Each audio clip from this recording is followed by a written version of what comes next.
Brian Windhorst himself, exposing LeBron James for stacking his teams, refusing to be an underdog, feeling uncomfortable being an underdog, and basically being scared of actually competing against even or better opponents. Let's talk about it. The NBA world has spent years celebrating LeBron James' 8 straight finals appearances as untouchable proof of greatness. But what if that legendary streak isn't the airtight argument it's always been made out to be? Modern analytics are fueling a debate that refuses to die. And once you dig past the headlines, the PR, and the highlight reels, some believe the story looks very different. That's where the real controversy begins. Today, we're breaking down the statistical receipts, the strength of the Eastern Conference, and the numbers that have reignited one of basketball's most explosive GOAT debates. So, were those 8 straight finals runs truly one of the greatest accomplishments in NBA history? Or did LeBron benefit from circumstances that critics argue made the road far easier than advertised? Stay until the end, because the evidence might completely change the way you look at one of the NBA's most iconic streaks. And before we dive in, drop your opinion in the comments. Were LeBron's 8 straight finals appearances an all-time achievement, or did the state of the Eastern Conference play a much bigger role than most fans are willing to admit? What Charles Barkley had to say here on the Dan Patrick Show about a few weeks ago. Take a listen to Charles here. You were on with Stephen A. Smith. That's why I thought you had a problem that LeBron's always stacking his teams. Yeah, that's been one of my most people criticize him for that. He always stacks his team. But what's wrong with wanting to build a team that can win a championship or going to? First of all, let's see. There you go. He didn't build a team. He manufactured. He built a team in Los Angeles. They were bad before he got there. And his agency forced him to trade for Anthony Davis, who was ran by his group. Okay, but he didn't go to a team that was stacked. No, he did. Listen, Anthony Davis, everybody in the league would have wanted Anthony Davis. Plus, specifically said he has to go to the Lakers. That's a fact, Dan. Every preseason, NBA player rankings ignite chaos. But this year's list may have sparked the biggest war yet. The Ringer ranked Shai Gilgeous-Alexander number 1, Victor Wembanyama number 2, Nikola Jokic number 3, and dropped LeBron James all the way to number 20, sending social media into meltdown. LeBron supporters flooded the comments, arguing he still belongs above everyone ranked ahead of him. Critics, meanwhile, say many of his biggest fans refuse to accept any ranking that doesn't place him at the top, insisting he'd still be the alpha even alongside stars like Jokic, SGA, or Giannis Antetokounmpo. So, is LeBron still being massively underrated? Or are these rankings finally reflecting today's NBA reality? And I found a clip which seems to be a compilation of multiple NBA veterans, Brian Windhorst, and others talking about LeBron James and exposing him for what he has been through the last 23 years of his career. A front runner, quits when things get tough. As soon as a team has his number and he sees he can't compete, he just runs to another team and stacks his team again and things like that.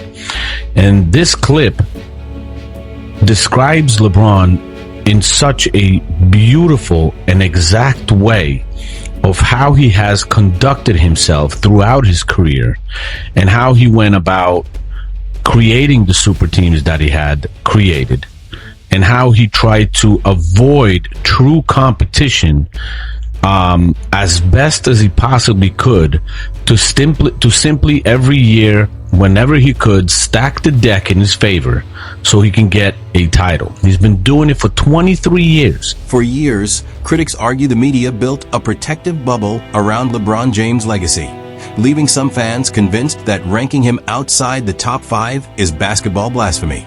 Those same critics point to what they see as a double standard, questioning Luka Doncic for not winning a title despite his limited star support, even though Luka reached the NBA Finals shortly after teaming up with Kyrie Irving. They also note that LeBron has played alongside stars such as Dwayne Wade, Chris Bosh, Kevin Love, Kyrie Irving, Anthony Davis, Ray Allen, and Rajon Rondo, while some fans portray his success as a one-man mission. The debate doesn't stop there.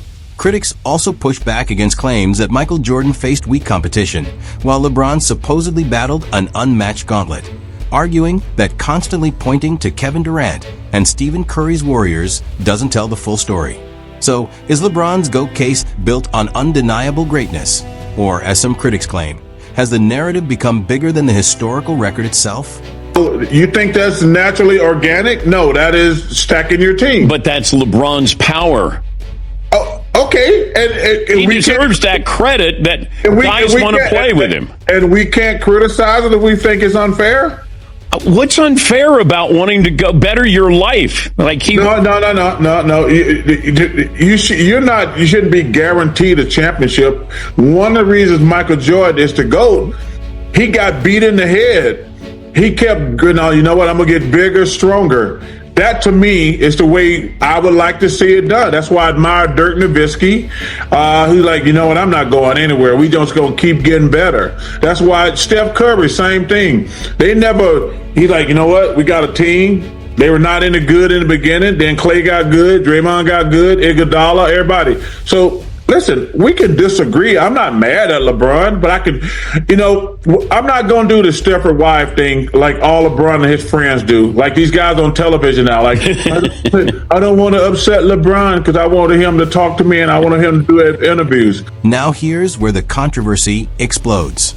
A review of official play-by-play and historical NBA records points to a statistic that many fans find shocking. During LeBron James' 8 straight Eastern Conference Finals runs from 2011 to 2018, how many All-NBA first-team players did he face in the Eastern Conference playoffs? Most people would guess several. The answer, just one, Derrick Rose in 2011. That's it. According to the records, no other All-NBA first-team player faced LeBron's Eastern Conference teams in the postseason during that entire 8-year stretch. A statistic that continues to fuel fierce debates about the level of competition he encountered. He has conducted himself throughout his career and how he went about creating the super teams that he had created and how he tried to avoid true competition as best as he possibly could to simply every year, whenever he could, stack the deck in his favor so he can get a title. He's been doing it for 23 years, and he's been so bad at it. He barely succeeded 4 of those 23 years to actually win a championship. I want you to watch this clip, watch it, listen to it, and enjoy it for what it is because it's unbelievably well made. That's the statistic fueling the debate. Critics argue that from 2011 to 2018, LeBron James benefited from an Eastern Conference that consistently lagged behind the West. During that span, the East posted a below .500 inter-conference record every season, while Western teams often won 53 to 57% of head-to-head matchups. In many years, the West needed 48 to 50 wins just to claim the 8th seed, while the East occasionally sent sub-.500 teams to the playoffs. LeBron's 24-0 playoff series record and 97-27 game record against Eastern opponents are often celebrated as proof of dominance, but critics argue they also reflect the gap in conference strength.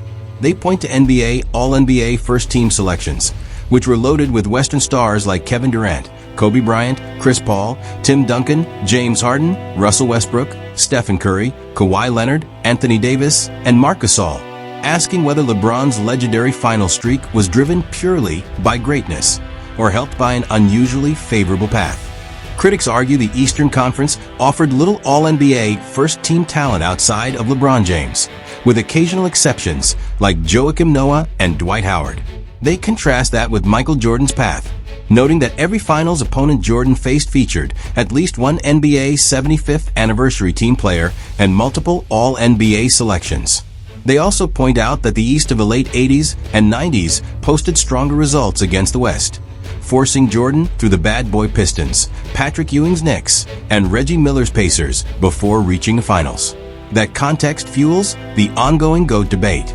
Critics say LeBron's 8 straight finals trips are often celebrated without mentioning why some dubbed that era the LeBron Conference. They further note that after reaching the finals, LeBron lost more championship series than he won during his Heat and Cavaliers years, arguing the challenge increased once he faced Western powers. The debate even extends to the 2020 Bubble Championship, where critics point out the Miami Heat were hit hard by injuries, with Goran Dragic sidelined after emerging as their leading scorer, leaving Jimmy Butler, Tyler Herro, and Bam Adebayo battling through injuries or inexperience. Whether that context changes LeBron's legacy remains one of basketball's most heated arguments. The 2020 Lakers defeated an injury-riddled Miami Heat, yet critics argue that title is often portrayed as an impossible gauntlet, while Michael Jordan's victories over John Stockton and Karl Malone are routinely downplayed. They also contend that Kobe Bryant's path through the Western Conference, filled with 50-win teams, receives far less credit than LeBron James' finals appearances. Another major criticism centers on LeBron's career decisions. Analysts like Brian Windhorst and Charles Barkley have argued that LeBron repeatedly positioned himself on star-studded rosters, from joining Dwayne Wade and Chris Bosh in Miami, to returning to a Cavaliers team that added Kevin Love, and later teaming up with Anthony Davis in Los Angeles. Supporters view those moves as smart career management, while critics say they gave him a significant competitive edge. That contrast is why many fans continue to admire players like Michael Jordan, Dirk Nowitzki, and Giannis Antetokounmpo, who each won championships with the franchises that drafted them. Critics further point to LeBron's 8 straight finals runs, the statistic that he faced just one All-NBA first-team opponent in the East from 2011 to 2018, the conference's sub-.500 inter-conference record, and his roster moves as evidence that his road to the finals was more favorable than many acknowledge. Supporters, however, argue that sustained excellence over nearly 2 decades speaks for itself. And that's exactly why the GOAT debate refuses to die. At the end of the day, basketball history isn't decided by viral posts or fan arguments. It's decided by context, competition, and the record books. Now it's your turn. Do these numbers change the way you view LeBron's legacy? Or do you believe his greatness rises above every criticism? Let us know in the comments below. If you enjoyed this breakdown, smash that like button, subscribe to Hoop Lab, and turn on notifications so you never miss our next deep dive into the NBA's biggest debates. Thanks for watching, and we'll see you in the next video.